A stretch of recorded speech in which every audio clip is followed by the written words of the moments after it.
En el nombre del Padre, del Hijo, del Espíritu Santo. Amén.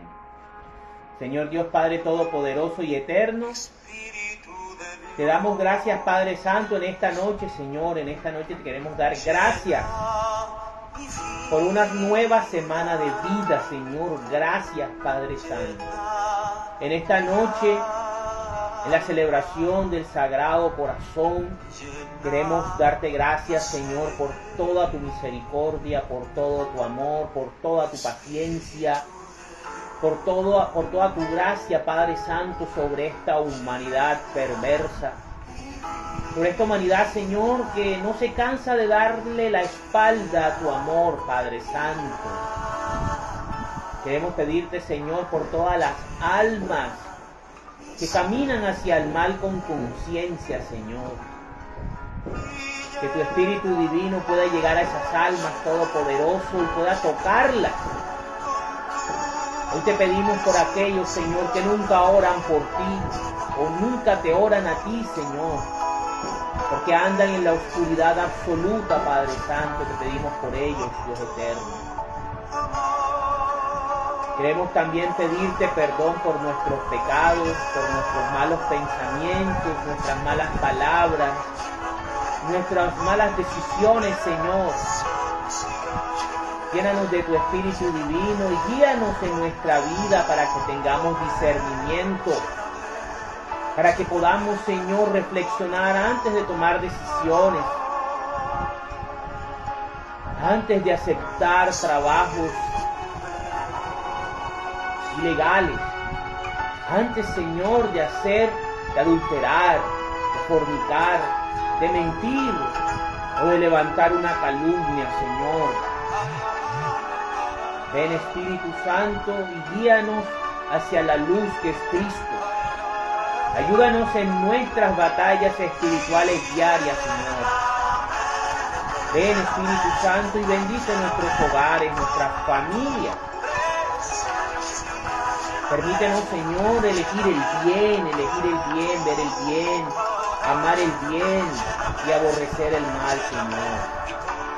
Danos conciencia, Padre Santo. Tú nos has dado el ejemplo con tu vida, Señor Jesucristo, con tu mensaje, con tus enseñanzas, con tu servicio, Señor, a toda la humanidad. Y también con el sacrificio, el único sacrificio de amor supremo. Perdónanos, Señor, bendice al Papa Francisco, a nuestros obispos, presbíteros, diáconos, religiosos y religiosas, y a todos nosotros. Santísima Virgen María, en esta noche protégenos, cúbrenos con tu manto sagrado. Santos arcángeles Miguel, Gabriel y Rafael, protéjanos y permitan que podamos prestar este servicio. Amén. En nombre del Padre, del Hijo, del Espíritu Santo. Amén.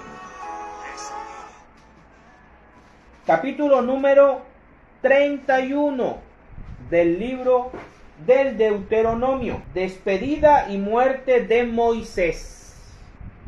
Josué, sucesor de Moisés. Moisés habló de nuevo a todo Israel y dijo lo siguiente: yo tengo 120 años y ya no tengo fuerzas para andar de un lado para otro. Además, el Señor me ha dicho que no cruzaré el Jordán. Pero el Señor su Dios marchará delante de ustedes, y al paso de ustedes destruirá estas naciones para que ocupen su territorio. Josué irá al frente de ustedes como jefe, tal como lo ha dicho el Señor. El Señor hará con estas naciones lo mismo que hizo con Sihón y con Og, reyes de los amorreos, y con sus países, a los cuales destruyó. Y cuando el Señor haga que estas naciones caigan en poder de ustedes, deben hacer con ellas todo lo que les he ordenado. Tengan valor y firmeza, no tengan miedo, ni se asusten cuando se enfrenten con ellas, porque el Señor su Dios está con ustedes y no los dejará ni los abandonará. Después llamó Moisés a Josué y le dijo en presencia de todo Israel: ten valor y firmeza, porque tú tienes que llevar esta gente al país que el Señor juró a los antepasados de ustedes que les daría, y tú serás quien los haga tomar posesión. El Señor mismo irá delante de ti y estará contigo, no te abandonará ni te desamparará. Por lo tanto, no tengas miedo ni te acobardes. Lectura de la ley en el año del perdón de deudas.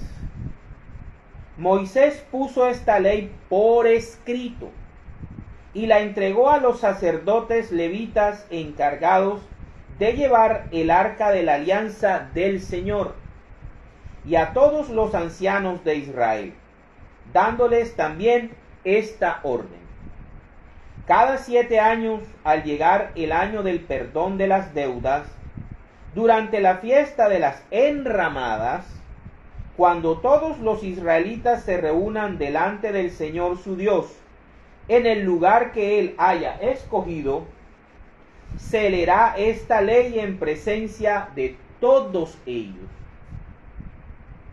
Todo el pueblo deberá reunirse, tanto los hombres como las mujeres, y los niños y los extranjeros que vivan en sus ciudades, para que escuchen la lectura de la ley y aprendan a respetar al Señor su Dios, y pongan en práctica todo lo que se dice en ella.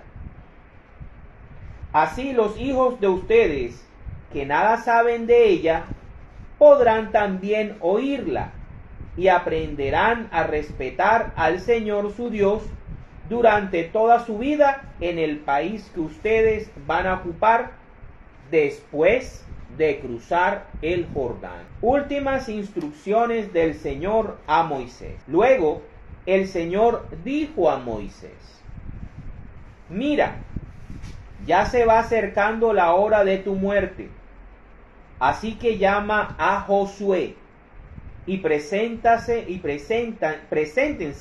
los dos en la tienda del encuentro, para que yo le dé mis órdenes.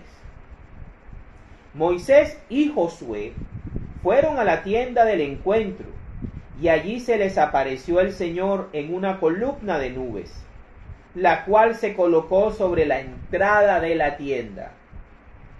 Entonces el Señor dijo a Moisés: ya pronto vas a morir, y este pueblo se va a corromper con los dioses del país extranjero que va a ocupar. Entonces me abandonará y romperá la alianza que he hecho con él. Pero mi furor se encenderá contra ellos y los abandonaré. No me preocuparé de ellos para nada, y serán tanto los males y aflicciones que les vendrán, que finalmente dirán: ¿no será que estamos sufriendo estos males por nuestro Dios? Ya no es porque nuestro Dios ya no está con nosotros.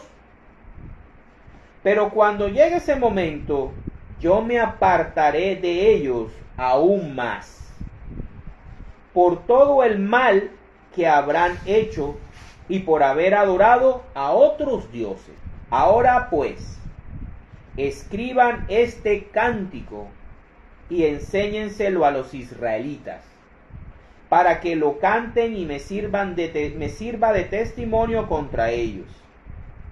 Porque cuando yo los haya hecho entrar en la tierra que bajo juramento prometí a sus antepasados, tierra donde la leche y la miel corren como el agua, y cuando hayan comido hasta estar satisfechos y engordar, entonces se irán tras otros dioses y los adorarán. Y a mí me despreciarán y romperán mi alianza. Pero cuando les vengan muchos males y aflicciones, entonces este cántico será un testimonio contra ellos,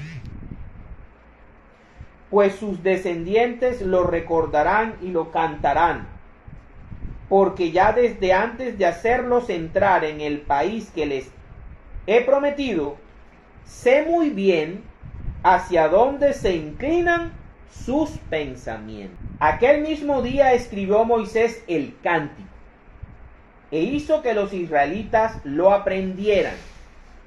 A Josué, hijo de Nun, el Señor le dio la siguiente orden: ten valor y firmeza, porque tú eres quien hará entrar a los israelitas en el país que les he prometido, y yo estaré a tu lado.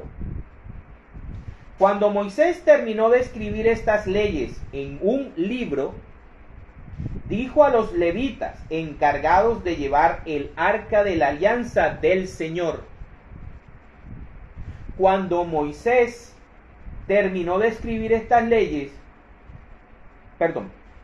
tomen este libro de la ley y pónganlo al lado del arca de la alianza del Señor su Dios, para que esté allí como testimonio contra ustedes, porque yo sé que ustedes son un pueblo rebelde y testarudo.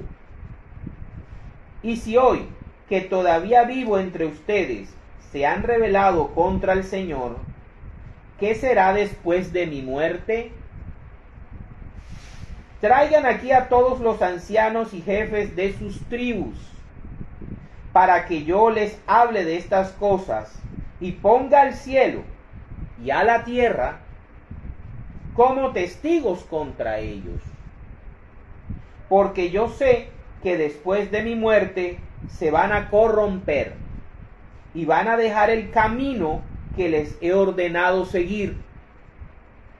Y sé también que en el futuro les sobrevendrá la desgracia por hacer lo malo a los ojos del Señor y provocar con ello su enojo. Palabra de Dios.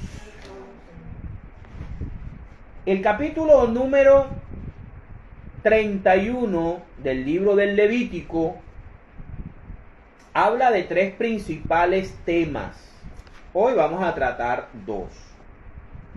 El primer tema es el reemplazo, o digamos el traspaso del liderazgo de Israel en el pueblo de Israel, tanto política como militar, de Moisés, y espiritual también, de Moisés hacia Josué. Josué, sucesor de Moisés. Por elección de Dios, muy importante esto, quien escoge a Josué como sucesor de Moisés no es el mismo Moisés, es Dios. Segundo, la importancia de que una nación consagrada a Dios viva leyendo y recordando la palabra de Dios.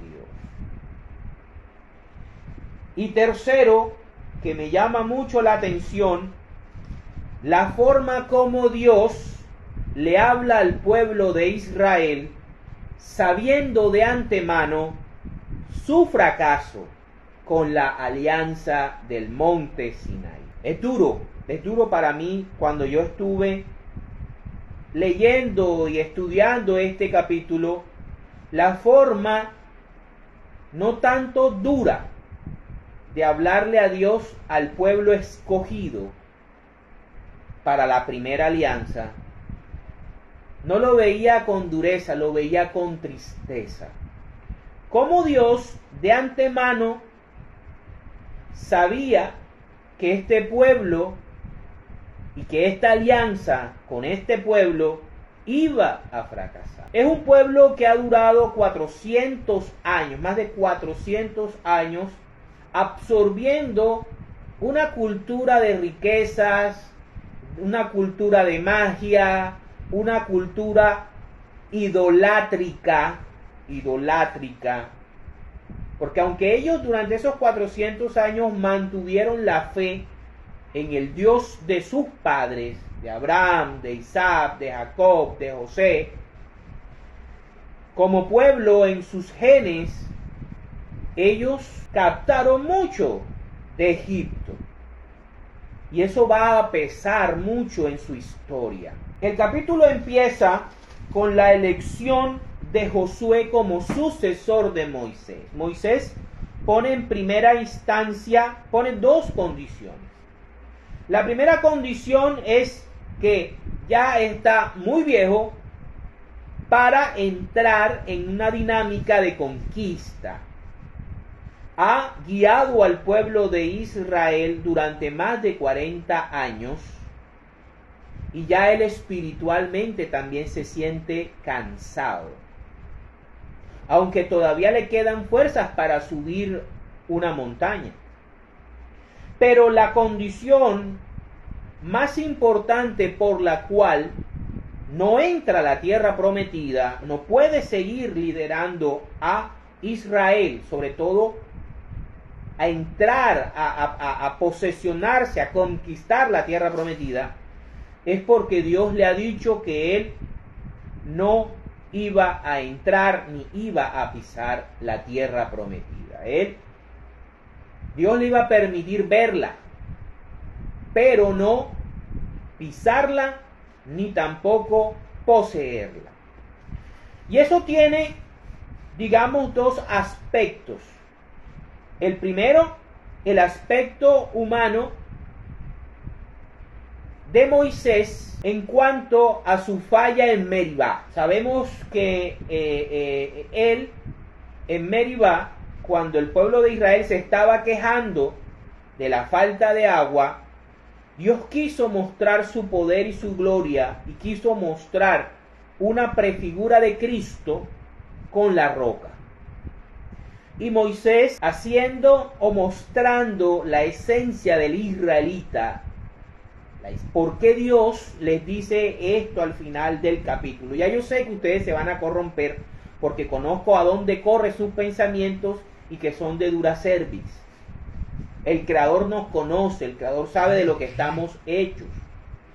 Puede ver lo más profundo de nuestras almas. Nosotros no podemos escondernos de los ojos de Dios, que son como 10.000 soles.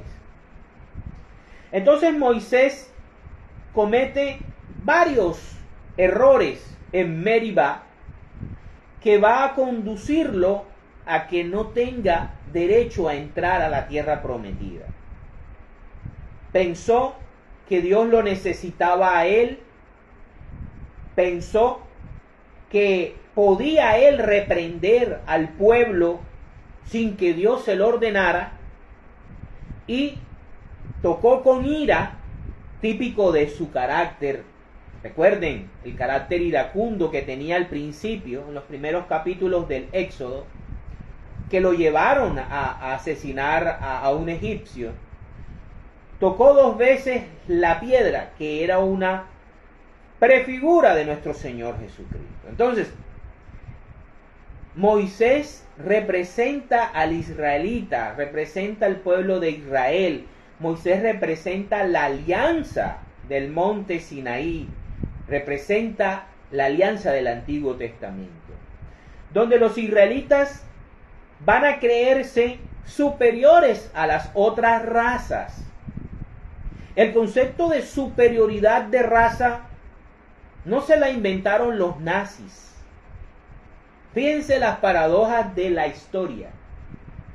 Toda su existencia habían creído que ellos eran superiores a las demás razas de la tierra y que el Mesías prometido era para que ellos dominaran a los demás pueblos, no para enseñarles con su obediencia, con su fe, con su confianza y con su adoración santa al Dios verdadero, que les iban a enseñar a las otras naciones el camino al Dios verdadero. a Yahvé, a nuestro Adonai, a Elohim, al Dios de Abraham, Isaac y Jacob,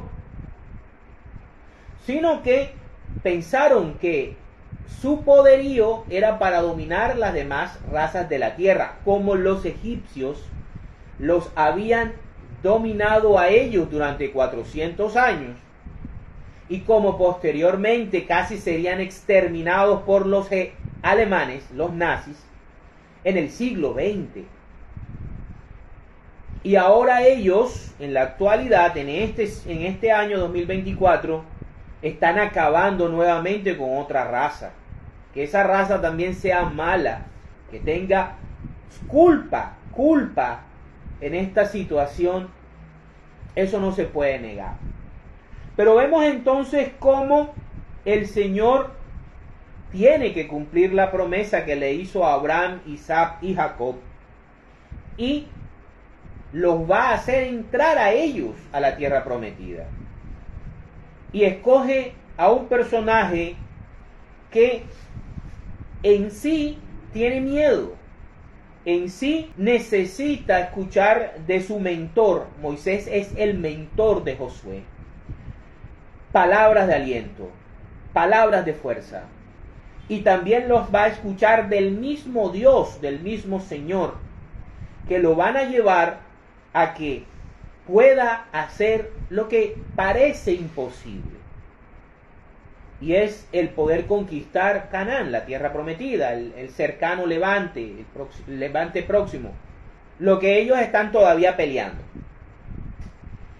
Y vemos cómo el Señor bendice la escogencia de Josué, bendice a Josué, derrama sobre Josué su poder, derrama sobre Josué su elección.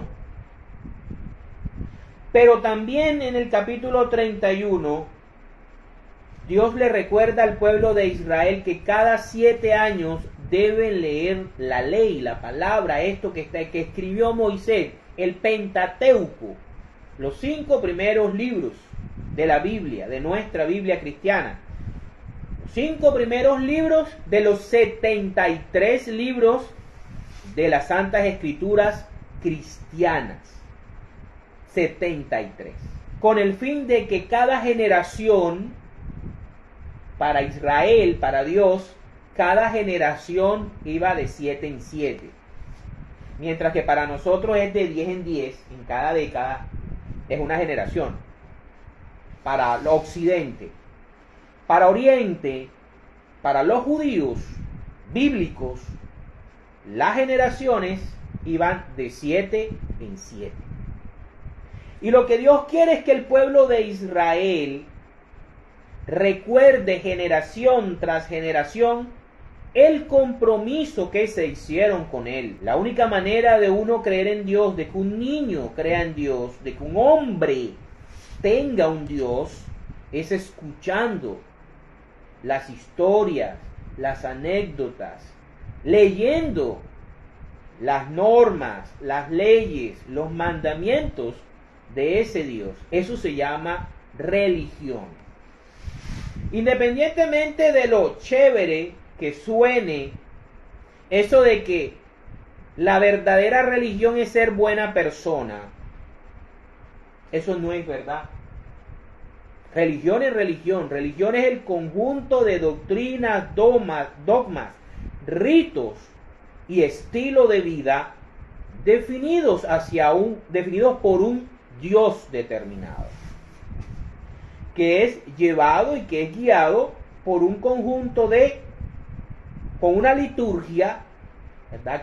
Son los ritos, y resguardado por una autoridad religiosa determinada, definida. Que en el capítulo 31 Dios define que son los levitas. Ellos, los guardianes del arca de la alianza, donde se encontraban dentro las tablas de la ley, los 10 mandamientos, el maná, el pan bajado del cielo, y el bastón, el báculo retoñado de Aarón, como prefigura de resurrección, ellos como guardianes también debían mantener al lado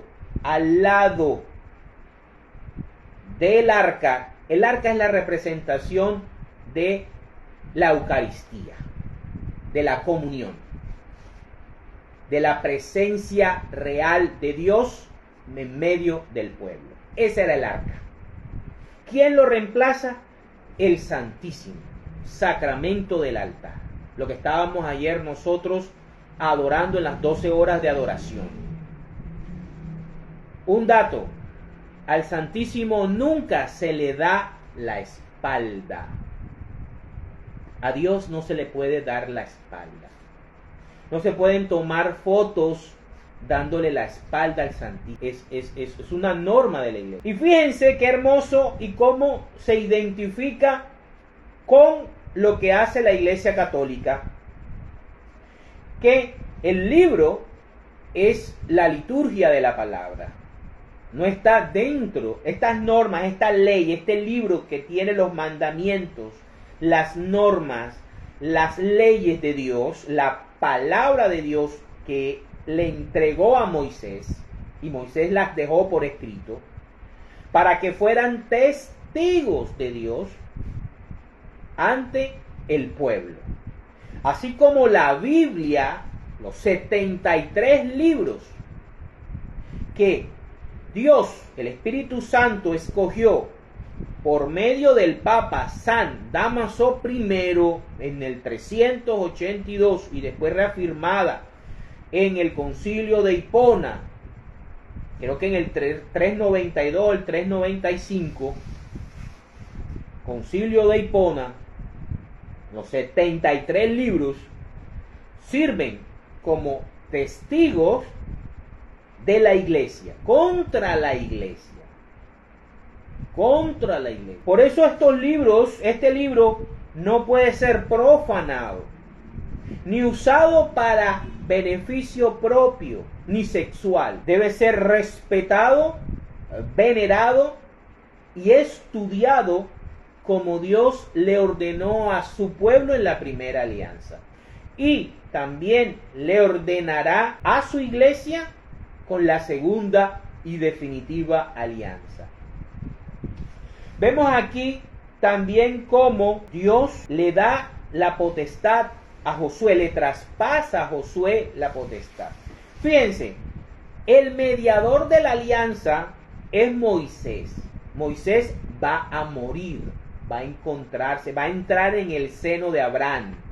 Va a estar ahí quietecito, esperando la resurrección de nuestro Señor Jesucristo para poder ascender al cielo en espíritu,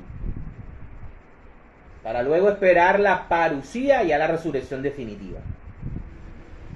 Pero deja a alguien encargado. El pueblo no queda acéfalo, se necesita tener un líder escogido por Dios. Dios es la autoridad que escoge a este líder y lo deja como cabeza visible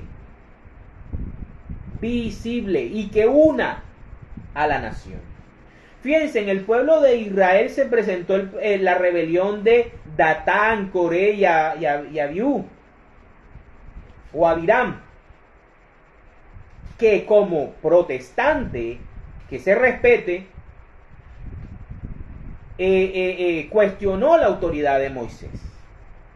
Pero Dios les mostró que Él era el que mandaba y que Moisés era su elegido y era el mediador entre Él y el pueblo de Israel. No había más nadie. Y ahora queda Josué, Yoshua, que significa Yahvé salva, que es el mismo nombre de Jesús, Yeshua,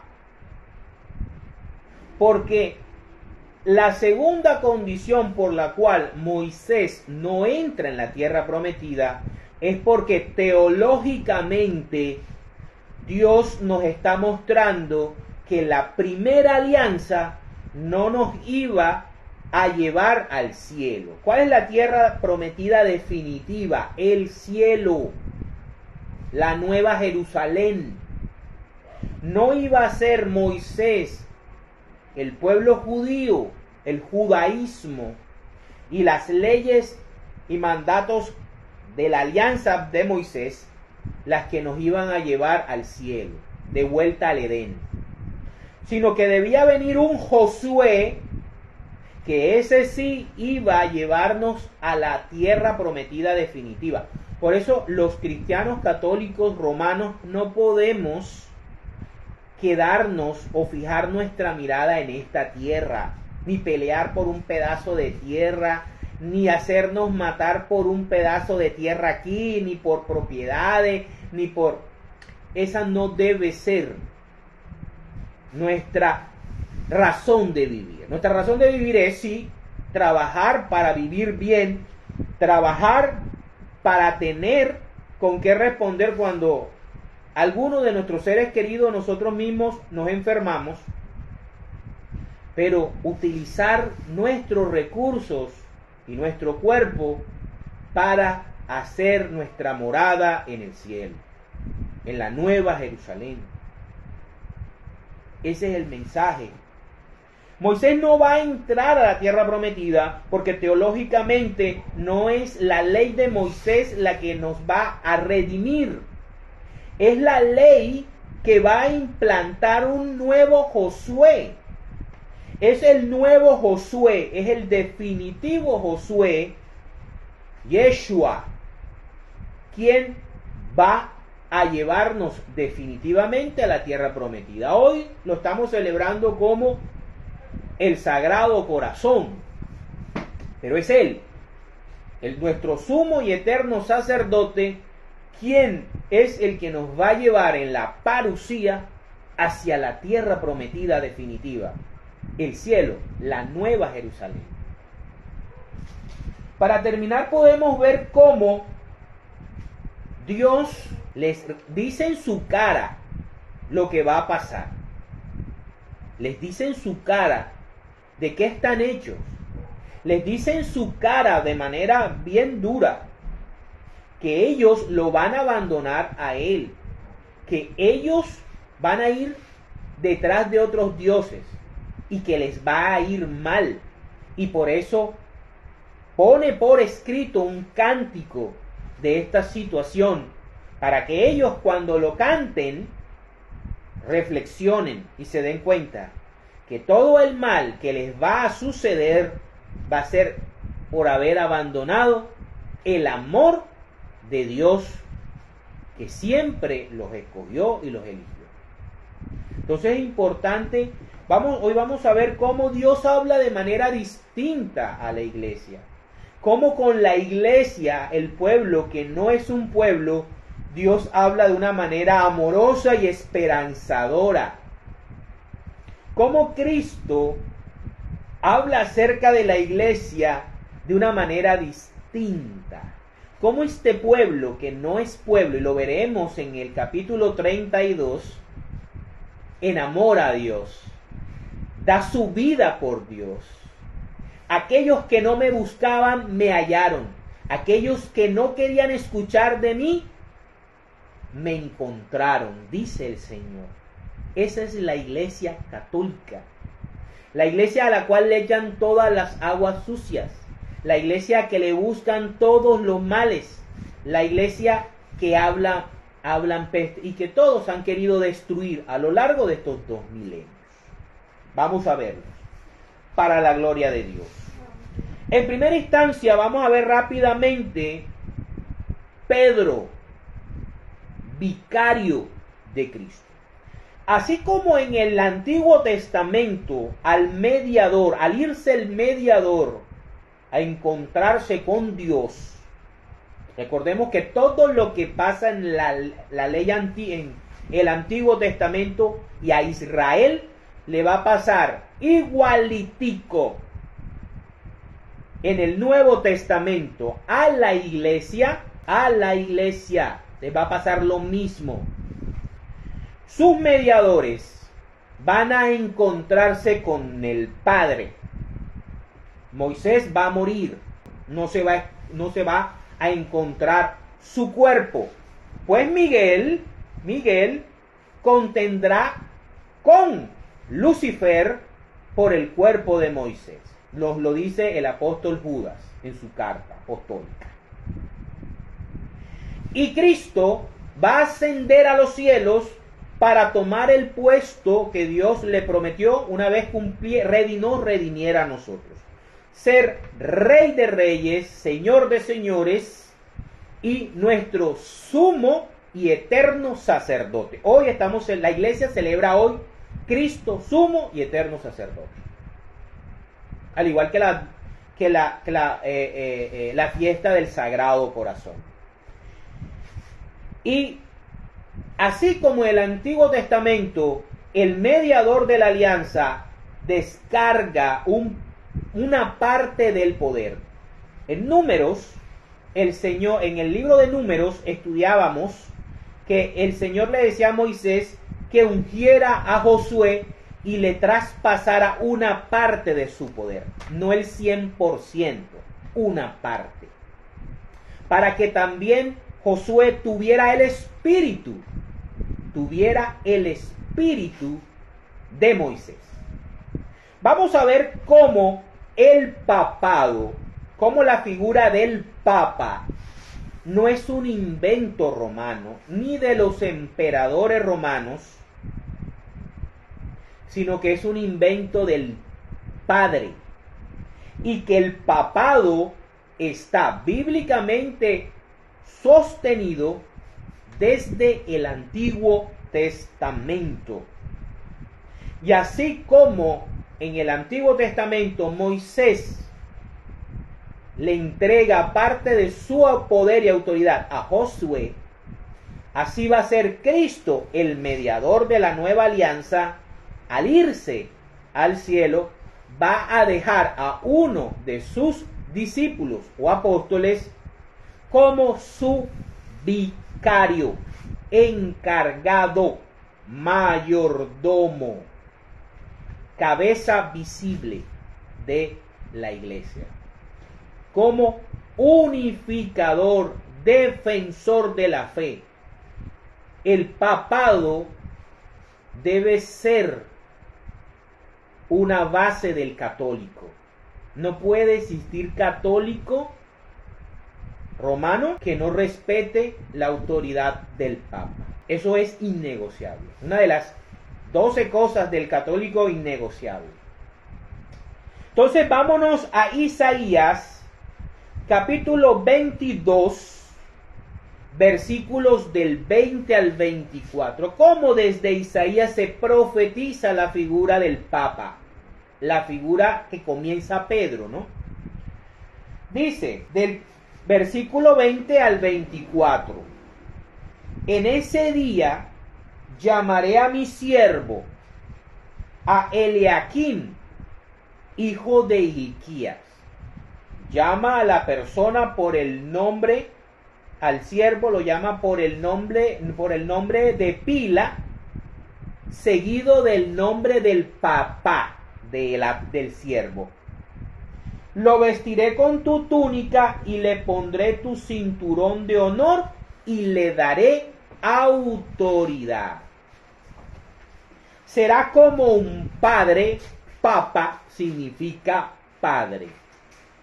Para los habitantes de Jerusalén y para el pueblo de Judá, o sea, para la iglesia primaria. La iglesia primaria es el pueblo de Israel. Será como un padre para los habitantes de Jerusalén y para el pueblo de Judá.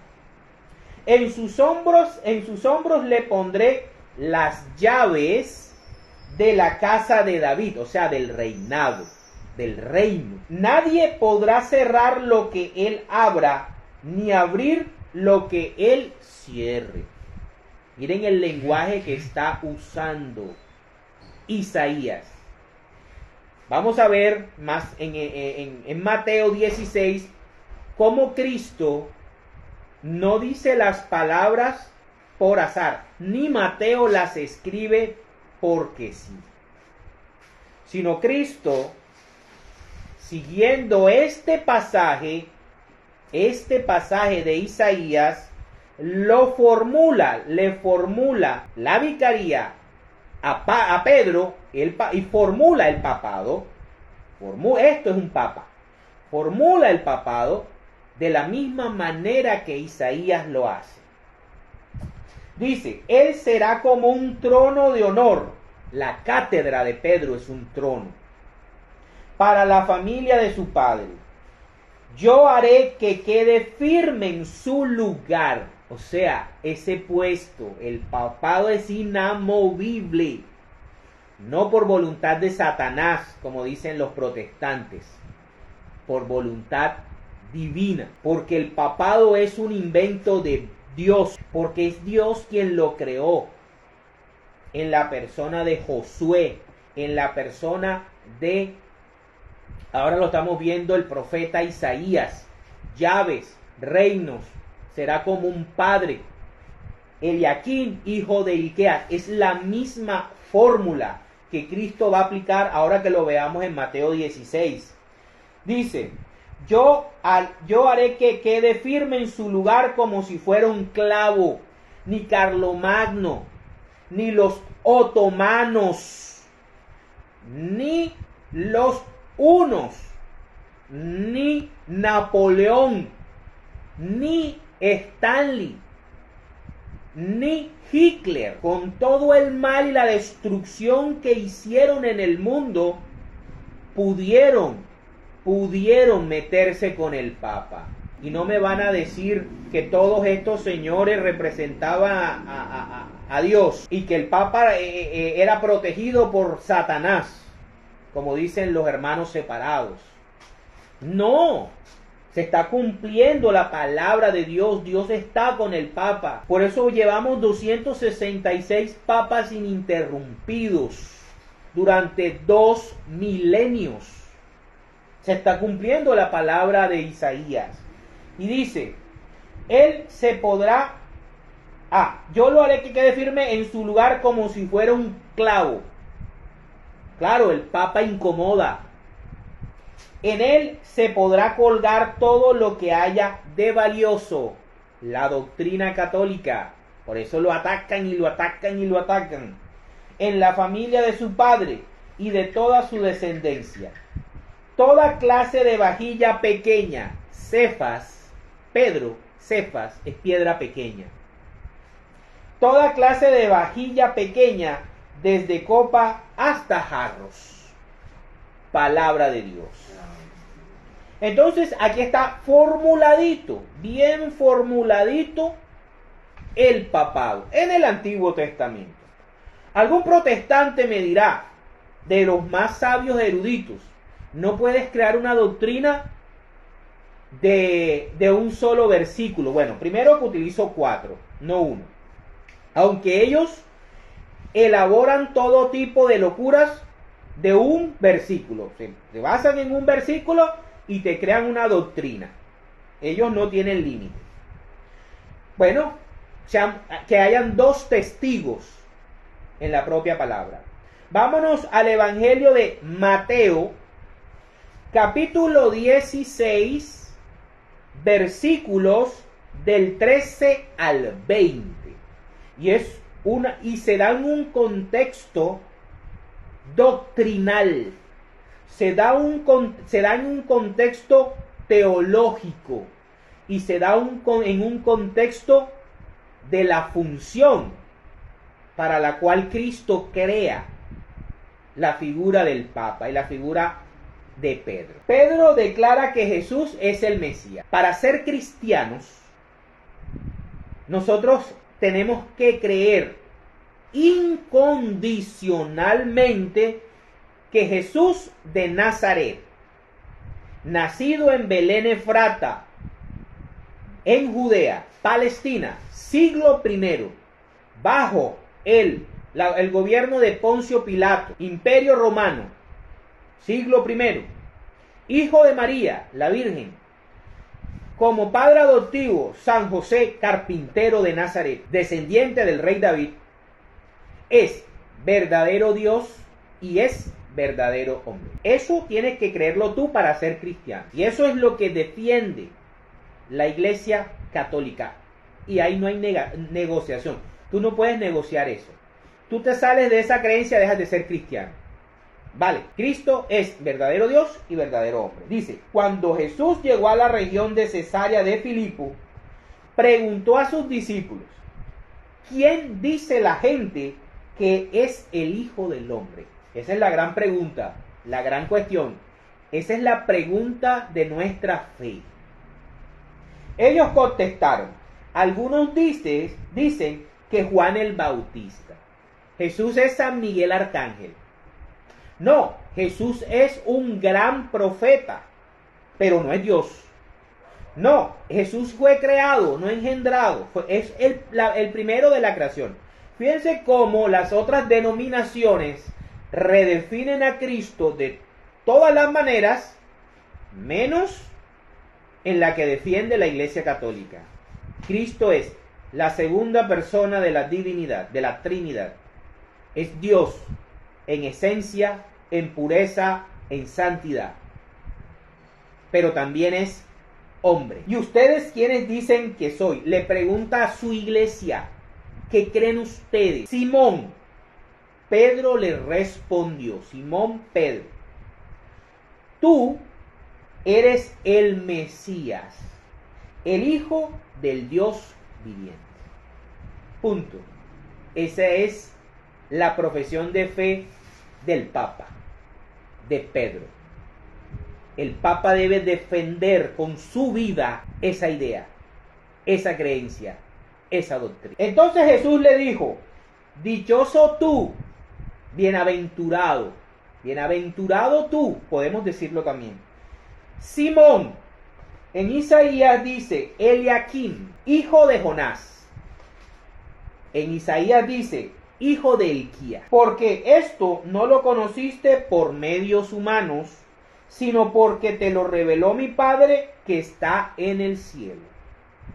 La fe de Pedro, la doctrina de Pedro, se la reveló el Padre. La doctrina que defiende Pedro es la doctrina que ha descendido desde el Padre, no la de Joseph Smith. Y yo te digo que tú eres Pedro, Cefas, Kefas, piedra pequeña. Y sobre esta piedra pequeña, este Kefas, voy a construir mi iglesia. Pero recordemos que todo edificio, como una iglesia, como un templo, tiene una piedra angular. La Kefas no es la piedra angular. La piedra angular es el peñón, es la roca más grande, que se incrusta para que sostenga todo lo demás del edificio. Sin embargo, esa piedra angular ha escogido una Kefas, arameo, para construir el resto de su edificio. ¿Quiénes son el resto de su edificio? Los demás apóstoles. Y los que van a venir adheriéndose a esa iglesia por medio de ellos, por medio de su testimonio oral, tradición oral.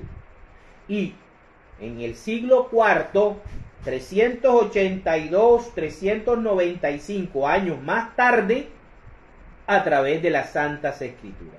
Tal como Moisés hizo con la primera alianza. Primero dictó las leyes, se pusieron en práctica, se fueron transmitiendo oralmente hasta que Moisés las escribe y las da al pueblo para que las lea.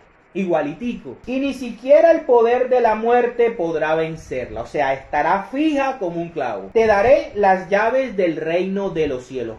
Cristo, David era rey de Israel. Cristo es rey del cielo. David, a este Hilquías, a este Eliakim, se le dan las llaves del reino de David. O sea, Jerusalén y Judá.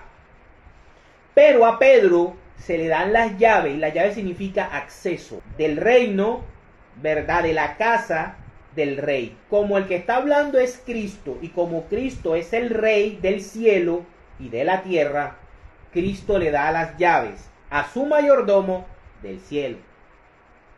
¿Sí? ¿Sí la captamos? Lo que tú ates aquí en la tierra también quedará atado en el cielo. ¿Qué dice Isaías? En sus hombros pondré las llaves de la casa de David. La misma fórmula, igualitica, copiadita. Nadie podrá cerrar lo que él abra ni abrir lo que él cierre. Después que le dan las llaves del reino, Isaías habla de cerrar y abrir. Jesucristo, que es el rey, le da las llaves del reino, de su reino, a Pedro. Y después le formula que todo lo que abra o todo lo que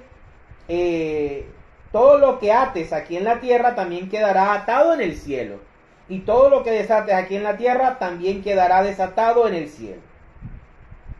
Luego Jesús ordenó a sus discípulos que no dijeran a nadie que él era el Mesías. Palabra del Señor. O sea que el papado está, y hay muchos textos que le dan bases al papado de sobra.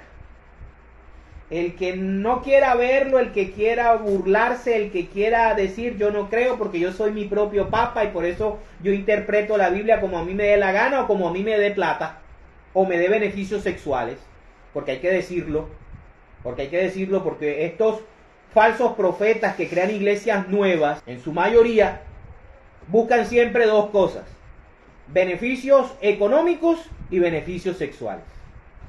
Se ha visto en muchísimos casos. Yo no voy a decir que dentro de la iglesia nuestros ministros desafortunadamente no hayan cometido estos errores. Sí los han cometido. Y los seguirán cometiendo hasta que el Señor retorne. Pero pobre de ellos, porque a ellos se les exigirá más, porque a ellos se les ha dado más. Vamos ahora a ver cuáles eran las funciones de Pedro, cuáles son las funciones de Pedro, cuáles son las funciones principales del Papa que están en la Biblia. Vámonos al Evangelio de San Lucas. Fíjense, todo está en Lucas, todo está en el Nuevo Testamento. Vamos al Evangelio de San Lucas, capítulo 22, versículos del 31 al 33. Jesús anuncia que Pedro lo negará. Fíjate, una falla. Dijo también el Señor: Simón, Simón. La misma fórmula que utiliza el Señor en la zarza ardiente para llamar a Moisés. Moisés. Fíjense, Dios está llamando a un siervo para una misión importante. Simón, Simón, mira que Satanás, ni más ni menos, los ha pedido a ustedes para sacudirlos. ¿A quién? A los apóstoles, a los discípulos. Como si fueran trigo. Él sabía qué iban a hacer ellos.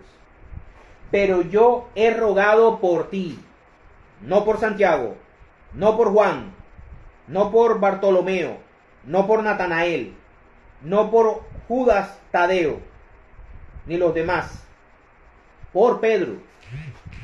¿Y para qué?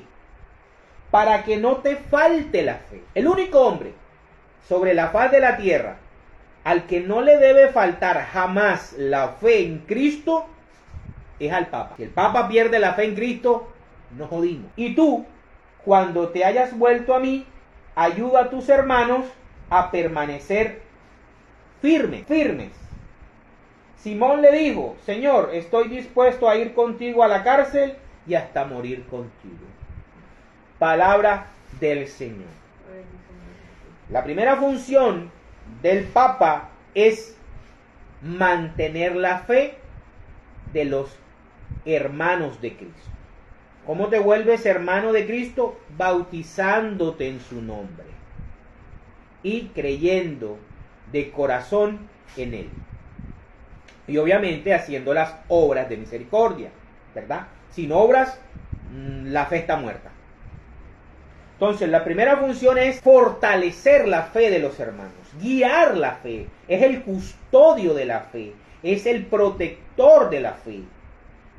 Por eso el Papa no puede estar negociando con las tendencias de los tiempos y del mundo y acomodando la fe a las modas del mundo.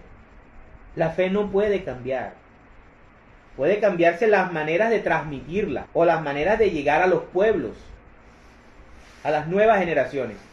Pero la fe no se puede cambiar. Segunda función.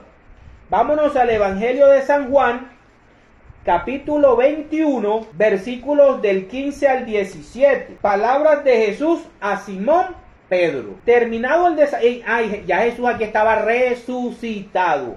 Allá en Lucas estaba próximo a ser sacrificado. Todavía estaba con vida, con su primera vida terrena.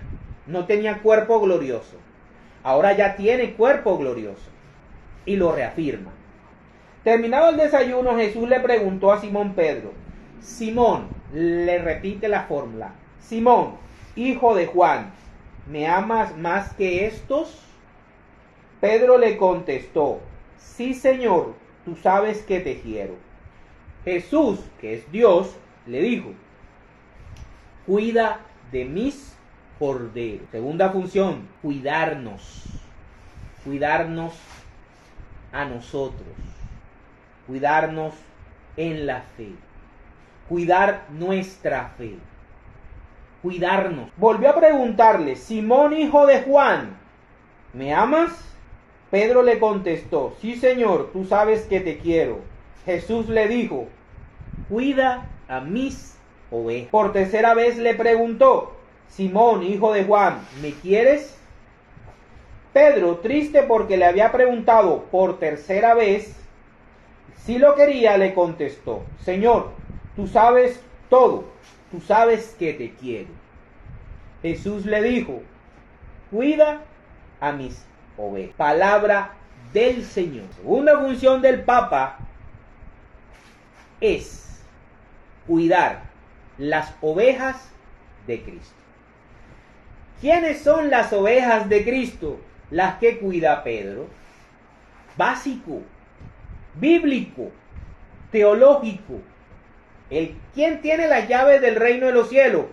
Pedro, a quien Cristo le rogó al Padre para que se mantuviera firme en la fe, y a partir de esa firmeza, así como le decían a Josué en Deuteronomios 31, mantente firme, ten valor, porque yo te entregaré la tierra prometida. Queridos hermanos y hermanas, el Papa no es una figura de adorno, ni es una figura inventada por los hombres. El Papa es una figura creada por Dios, sostenida por Dios, elegida por Dios, en la persona, fíjense, el primer Papa lo escoge Cristo y los demás papas lo escoge el Espíritu Santo. Quien se levanta contra el Papa se levanta contra el Espíritu Santo. Quien maldice al Papa maldice al Espíritu Santo, porque es elección del Espíritu Santo. Ahora, que el Espíritu Santo escoja a un Papa no significa que esa persona no va a tener errores de carácter ni que no va a pecar. Necesita confesarse, necesita un confesor espiritual. Hay muchas historias maravillosas que no conocemos de la forma como nuestros papas defendieron la fe y defendieron el cristianismo y defendieron la libertad de los pueblos de Occidente. Les dejo ahí la batalla de Lepanto, 1575 creo que es, la batalla de Lepanto, cuando los turcos otomanos querían conquistar Europa. Y una vez conquistados los europeos, venían por nosotros las Américas. Y el cristianismo, el catolicismo defiende el cristianismo, porque ya había la ruptura protestante. En la batalla de Lepanto, a punta de rosarios. A punta de rosarios. Y los otomanos eran 5 veces más y habían arrasado con todas las fuerzas de ese siglo y nadie los había detenido. Hasta que el Papa Pío V establece la Santa Liga con España, Venecia y los estados pontífices y vencen, dándole una derrota grandísima al Imperio Otomano y mandándolos para la casa por un buen tiempo. Historia de la humanidad. Ahí está, la batalla de Lepanto. El Papa Pío V, como defensor de la fe, como hombre santo, utilizando también a la Santísima Virgen María, que es nuestra guerrera, nuestra guerrera espiritual, la que lleva el peso de esta batalla espiritual en el planeta. Se llama María, por eso es la estrella de la evangelización. Ok, vamos a ver cómo, a diferencia de cómo Dios le habla al pueblo de Israel, tan duro, y les dice de antemano, ustedes y su corazón, que es duro, que es rebelde, que nunca me han querido realmente, me van a defraudar y me van a abandonar, y yo también los abandonaré. Vamos a ver cómo Dios le habla a la iglesia con tanto amor, con tanto cariño, en las palabras de Cristo. Vámonos al Evangelio de San Juan, ahí mismo, capítulo 17, todo el capítulo 17. Jesús ora por sus discípulos. Los discípulos son la iglesia. Nunca lo perdamos de vista. La iglesia católica son los discípulos. Por eso la iglesia es apostólica. No necesita ni de Lutero, ni venir del loco del Enrique VIII. Tuvo 6 mujeres y las mataba cuando no le daban un hijo. Y la que le metió la cabeza de separarse de la iglesia fue Ana Bolena, francesa protestante, que después él la decapitaría. Le salió caro a Ana Bolena ese consejo. Tuvo 6 y fue un hombre bastante malo, ese Enrique VIII, de donde surge la iglesia anglicana. Juan 17, del 1 al 24. Miren las palabras de amor que utiliza Dios en la persona de Cristo hacia la iglesia. Dice, después de decir estas cosas, Jesús miró al cielo y dijo, Padre, la hora ha llegado, glorifica a tu Hijo, para que también Él te glorifique a ti. Pues tú has dado a tu Hijo autoridad sobre todo hombre, para dar vida eterna a todos los que le diste. Y la vida eterna consiste en que te conozcan a ti, el único Dios verdadero, y a Jesucristo a quien tú envías. Yo te he glorificado aquí en el mundo, pues he terminado la obra que tú me confiaste. Ahora pues, Padre, dame en tu presencia la misma gloria que yo tenía contigo desde antes de que existiera el mundo. O sea que Cristo es Dios y vivía con Dios desde antes de encarnar, ¿sí? Y no era ningún arcángel Miguel. A los que escogiste del mundo para dármelos, los he hecho saber quién eres. Ya no por raza, ya no por ser hijos de Abraham, ¿verdad? Sino por escogencia de Dios. Eran tuyos y tú me los diste y han hecho caso de tu palabra, a diferencia de los judíos. Ahora saben que todo lo que me diste viene de ti, pues he dado el mensaje que me diste y ellos lo han aceptado. Se han dado cuenta en verdad que he venido de ti y han creído que tú me enviaste. Ahora tengo que hacer la corrección de que María es judía, Pedro y todo el combo son judíos, ya que nuestra iglesia tiene esencia judía, del pueblo de Israel. Yo te ruego por ellos, no ruego por los que son del mundo, sino por los que me diste, porque son tuyos. Todo lo que es mío es tuyo, y lo que es tuyo es mío, y mi gloria se hace visible en ellos. La gloria de Cristo es la iglesia visible.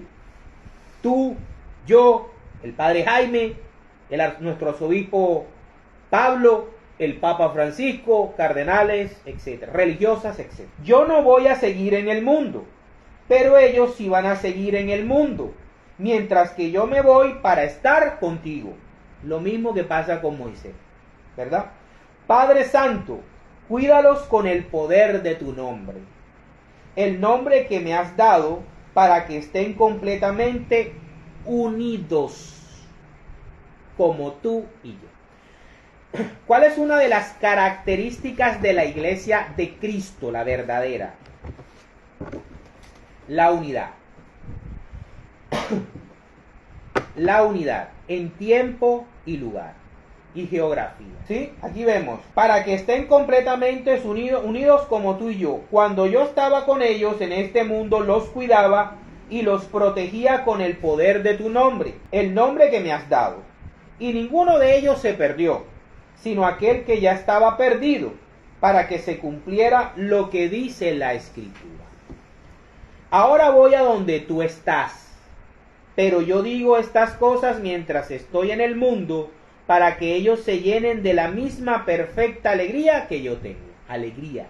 Yo les he comunicado tu palabra, pero el mundo los odia, porque ellos no son del mundo, como tampoco yo soy del mundo. No te pido que los saques del mundo, por eso no podemos ser secta, por eso no podemos irnos allá y separarnos y no hablarle a nadie y decir de los que no están en nuestra religión, nuestra iglesia, no les podemos hablar y son la peste. No te pido que los saques del mundo, sino que los protejas del mal. Así como yo soy del mundo, así como yo no soy del mundo, ellos tampoco lo son del mundo. Conságralos. Allá miren la diferencia con Deuteronomio 31. La forma como Dios le habla al pueblo de Israel es dura. Es dura. En cambio, Cristo le habla a Dios, al Padre de la iglesia, de una manera amorosa. Conságralos a ti mismo por medio de la verdad. Tu palabra es la verdad. Como me enviaste a mí entre los que son del mundo, también yo los envío a ellos entre los que son del mundo. Y por causa de ellos me consagro a mí mismo, para que también ellos sean consagrados por medio de la verdad. No te ruego solamente por estos, allá entramos nosotros, los santos y los creyentes a lo largo de los siglos. No te ruego solamente por estos, sino también por los que han de creer en mí al oír el mensaje de ellos. El oír se hace verbalmente, ¿sí? La tradición apostólica comienza verbalmente. El voz a voz, el traspasar de padres a hijos, las historias, el credo, las enseñanzas. Por eso tenemos tradición apostólica. Te pido que todos ellos estén unidos, no separados como los protestantes, ¿verdad? Como tú, Padre, estás en mí y yo en ti, también ellos estén en nosotros, para que el mundo crea que tú me enviaste. Les he dado la misma gloria que tú me diste, para que sean una sola cosa. La iglesia es una, santa, católica y apostólica. Yo en ellos y tú en mí, para que lleguen a ser perfectamente uno, y que así el mundo pueda darse cuenta de que tú me enviaste y que los amas como me amas a mí. Padre, tú me los diste y quiero que estén conmigo donde yo voy a estar, para que vean mi gloria. El cielo, la parucía es eso. La gloria que me has dado, porque me has amado desde antes que el mundo fuera hecho. Oh Padre justo, los que son del mundo no te conocen, pero yo te conozco. Y estos también saben que tú me enviaste. Les he dado a conocer quién eres. Nosotros como católicos y en el credo y en el catecismo tenemos bien definidito quién es Dios. Quién es el Padre, quién es el Hijo, quién es el Espíritu Santo, quién es la Santísima Trinidad. Eso lo tenemos claritico. A nosotros no nos tiene que venir nadie que se le apareció unos ángeles y les dieron unas planchas de oro, ni nadie que a través de una pedreada que le dieron tenga visiones. No, Señor, no necesitamos de él. Les he dado a conocer quién eres y aún seguiré haciéndolo, para que el amor que me tienes esté en ellos y para que yo mismo esté en ellos. ¿Cómo? Con la Eucaristía. Para terminar, vamos a ver Apocalipsis. ¿En qué nos convertimos nosotros, la Iglesia Católica? Apocalipsis capítulo 1, versículos del 4 al 8. Dice, Juan es el último de los apóstoles. Con él se cierra la revelación apostólica. Juan saluda a las 7 iglesias de la provincia de Asia. Reciban ustedes gracia y paz de parte del que es y era y ha de venir. 3, ¿verdad? Y de parte de los 7 espíritus que están delante de su trono, y también de parte de Jesucristo, testigo fiel, que fue el primero en resucitar, y tiene autoridad sobre todos los reyes de la tierra. Cristo nos ama. Ya se los mostré con Juan 17, ¿verdad? Cristo nos ama y nos ha librado de nuestro pecado derramando su sangre. Y ha hecho de nosotros un reino. ¿Qué es la Iglesia Católica Apostólica Romana? Es un reino. Es el reino de Dios. Cristo es nuestro Rey. La Santísima Virgen María es la Reina Madre. El Papa es el vicario, el amo de llaves, el que mantiene las llaves, acceso al cielo. ¿Cuál es el reino o la tierra prometida de ese reino? El cielo. ¿Estamos en el cielo? No. Estamos esperando que nuestro Rey retorne para que los que están muertos resuciten con cuerpo glorioso y los que quedemos con vida, porque sabemos si mañana viene Cristo dentro de 4000 años, los que hayan quedado con vida sean transformados en un abrir y cerrar de ojos y todo este reino entre en la parucía a la Nueva Jerusalén. Entonces, somos un reino y ha hecho de nosotros un reino, nos ha hecho sacerdotes al servicio de su Dios y Padre. Ya no es Israel. Ya no es el pueblo de Israel en su totalidad por la circuncisión.